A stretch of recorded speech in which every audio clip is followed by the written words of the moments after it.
જય Shri Krishna. My work my ડેમાં આપ સૌનું સ્વાગત છે. 26 ઓગસ્ટ 2026 ચતુર્કરો વિચારશ્રેણી અંતર્ગત આજનો પ્રશ્ન 1183. પેલા પંખીને જોઈ મને થાય એના જેવી જો પાંખ મળી જાય. આ કાવ્યના કવિ કોણ છે? એ ઉમાશંકર જોશી, બી ઝવેરચંદ મેઘાણી, સી પિનાકિન ત્રિવેદી, ડી કવિ નાનાલાલ. સાચો જવાબ છે સી પિનાકિન ત્રિવેદી. માતૃભાષા ગૌરવ પ્રતિષ્ઠાન મહેસાણા, દિન 1370. સાચી જોડણી અર્થ સાથે.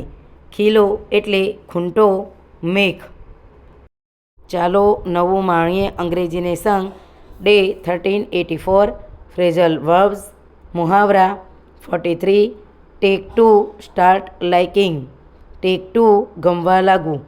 ही has taken to his new school very quickly. आज का हेल्थ टिप्स. हर बीमारी का घरेलू इलाज, तुरंत आराम पाए. चेहरा चमकदार, चुकंदर खाए. नींद नहीं, अखरोट खाए. तनाव, तुलसी चाय पिए. बाल झड़ रहे, बादाम खाए. लो शुगर, गुड़ खाए. पेट भारी, छाछ पिए. गीता उपदेश. सफलता और असफलता के मोह को त्याग कर अपने कार्य को पूरे मन और संभाव से करो, इसी को योग कहते हैं. आपनो दिवस शुभ रहे. आभार. जय हिंद.